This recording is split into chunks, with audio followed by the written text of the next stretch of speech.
I've learned many lessons. Count on all your blessings. Make a good impression always. Hey guys, and welcome to TimewithTemi, where every week you get to spend a little bit of time with me in the minutes that is my brain. Before we get into this video, make sure you subscribe and hit the bell notification so you know every single time that I post. Guys, I got my Nintendo Switch today, so I'm going to try and make this intro as short as possible so that I can get to play in my game. Thanks. So recently I've been seeing the Vogue challenge going around a lot, and I was first inspired to actually do it from these really beautiful pictures that were taken by Narcography. She has, and I'm going to show them on the screen now, she had like these 3 images that she posted to her Instagram, but there's this one image in particular that really inspired me, and then there's another photographer whose name I can't remember at this moment, but he did a couple like that with a similar theme and a similar way that it was edited, and I was so deeply inspired by it. And I believe this whole Vogue challenge came about because Anna Wintour was saying how she doesn't see enough black faces in Vogue, she doesn't see enough black models, black creatives, all of that sort of thing. And we're all sitting here thinking, Anna, if you wanted to see more black faces in Vogue, baby girl, you could do that. So that is the history behind it. And you know, I'm always here to uplift and support black creatives, so shout out to Narcography for being my inspiration to doing this and how I want to edit these pictures. Usually I always like to show you guys how I take the pictures, but today I just wanted to show you how I was going to edit it, because I think what makes a lot of these really beautiful, especially the ones that I've shown you, is that it just shows you that black is beautiful. It shows you how, like, the rich tones of black people's skin, you don't get it. Girl, you don't get it. Lightroom is where I edit all of my pictures and how I get all of my edits done. So I'm just going to show you quickly now how I've been editing these pictures, or how I'm going to edit these pictures. Although I want to be able for you to really like seep into the skin, see the melanin and stuff, I also want you to be able to see my face. So we're gonna just work on all of those things. Now, I feel like other people have legit techniques and ways that they do this. I literally just slide to the most extremes of both so I can see which one I'm preferring at the time and then go with that. I think I'm preferring something a little bit darker here. So if my contrast is going to be kind of high there, then my exposure needs to obviously match that in a way that you can still see my face, which is obviously the main goal.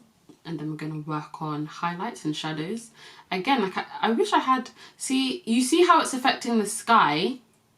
I wish I knew like the right words or the right techniques for how people do this. So I'm really, listen, I feel like this is going to go well. It's going to turn out how I want, so. And this is looking nice on my skin. Let's see about 40 where it is here. And then obviously you can see the before and the after. See where it's going, see the vibes. I think I want it a little bit darker in terms of shadows.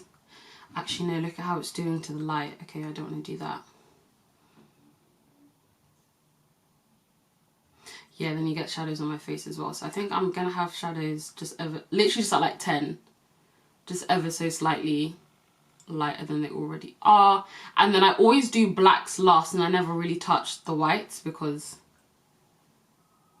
I don't know, it's not adding anything that I don't already need or want into it. So I just want that at 0. And then we're going to go to colour, because I quite like the yellows on the dress, so I want those to stand out a little bit more. And again, it's really just randomly picking which one I want to do. When it comes to me picking like the colour and I want a colour to stand out, 9 times out of 10 I'm always going to go for saturation, because I feel like that does it quite nicely. And then again, you just play around with the other ones to see what it gives you. I quite like that, you know. I might add a bit of a grain to it. So we're going to add a grain to like 20. Actually, I want it more visible than that. Let's see, 40? Oh, wait, let me do it dramatically. Okay, go to like 50.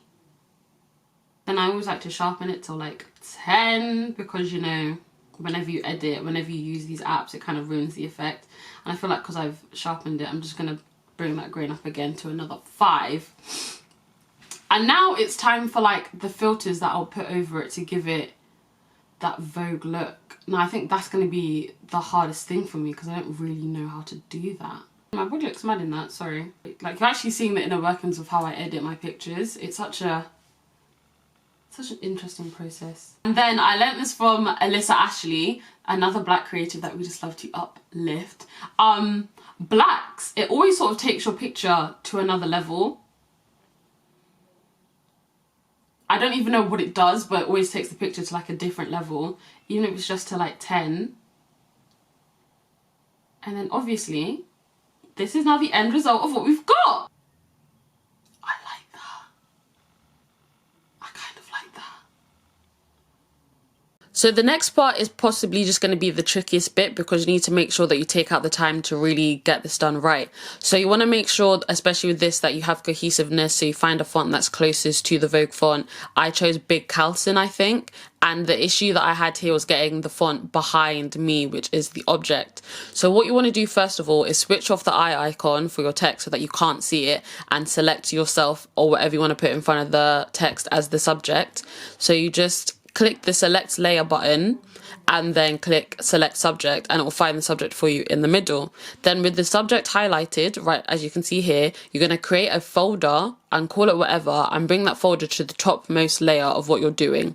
Turn on the eye icon for the text now and put it into the folder that you've just created, and you can see it all there doing whatever that is trying to do. With the group layer selected of the folder, you want to create a layer mask, then click invert, and then bam! Look at that. Fabulous, girl. But anyways, that is all that we have for you guys today. If you enjoyed this video, please give me a big thumbs up so I know that I'm making content that you enjoy. All of Narcography's socials are going to be linked in the description box below. So her Twitter and her Instagram, those are the ones and the platforms that I know her best on, so I'll link those down below. If you enjoyed this video, if you have any other picture ideas or any other set ideas or photography ideas, please comment them down below so that I can keep myself entertained during this time.